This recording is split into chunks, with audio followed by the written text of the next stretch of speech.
اپنے اپنے انداز میں علماء کرام کی کوشش کر رہے ہیں. شیخ الاسلام ڈاکٹر علامہ طاہر قادری صاحب بھی آخری دم تک کوشش کر رہے ہیں.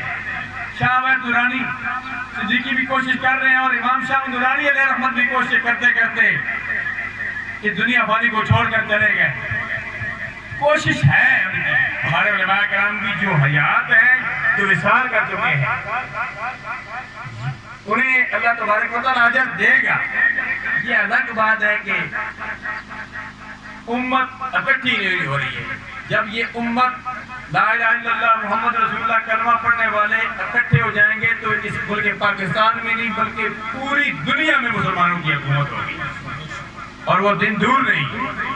اگر یہ مسلمان تھوڑے ہیں 1.5 ارب کے قریب ہیں 5.5 ارب باقی سارے ہیں لیکن اب دیکھو نا غزوہ بدر میں بھی مسلمانوں کی تعداد 313 تھی دوسری طرف وہ ہزاروں میں تھے.